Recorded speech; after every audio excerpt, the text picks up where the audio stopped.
All right, on the other side of things, left-wing activists set to hold protests today, including by the Women's March. You may remember them. This protest hopes to, quote, free America from poverty, free America from the grip of hate and the political fear, and free America to protect our freedoms before they are gone. Yeah, and the People's Union USA, which is another activist group, plans to boycott some of America's most successful companies, including Amazon, Home Depot, Starbucks. The group's founder recently commenting on the organization's planned Independence Day protest.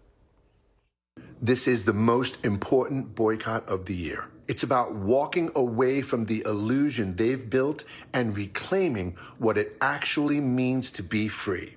Do not go to the parades. Do not gather at the fireworks shows. Don't wave a flag for a country that no longer waves it for you. There is no independence to celebrate right now. Yeah, here now is Army Ranger, sniper, and Special Forces operator Tim Kennedy, and he's got a 4th of July message for us. But first, Tim, you know, if they boycott Amazon and Starbucks, where are they going to get their blue hair dye and latte? Like, that's half their identity, man. Yeah, I have no idea. Neither do they. You know, like sometimes I pity them as they're walking aimlessly through the streets, finding whatever the next thing is to protest. You know, it's their lives have become so absorbed. Their identities are connected to just finding the next thing to complain about.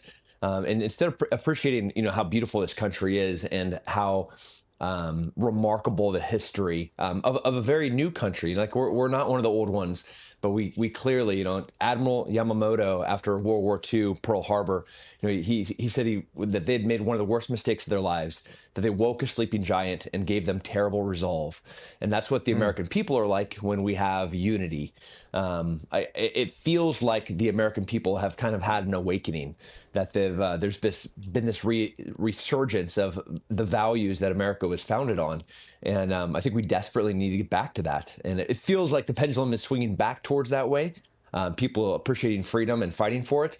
I think that man is going to have a stark and a disappointing reality when he wakes up on the 5th of July and realizes that all of us celebrated with our whole hearts the greatest country to have ever existed. Wow, Tim, you know, I'm so glad that you said that, because this morning I was thinking that it felt like for a while we were in a post-America moment, where American exceptionalism was no longer celebrated. And it was a bad thing to think that we were founded under "In God We Trust," and that we were actually founded in this oppressive manner. And it does feel like with the election of President Trump, who is so overtly patriotic and loves this country, we are now past that. Yeah, I couldn't agree more. You know, I have a reenlistment coming back. I'm in the National Guard, and this month I get to reenlist again. I got to do it in Normandy, and so I feel it as well. It's something that's palatable. Service members, I think, are the first ones to really get a connection to a patriotic president. And when you see that in our numbers of recruitment, where everybody's wanting to join the military, you also see a whole bunch of soldiers that normally would be getting out. They're excited to be staying. But I 100% agree. You can feel like people focusing on family again, their health.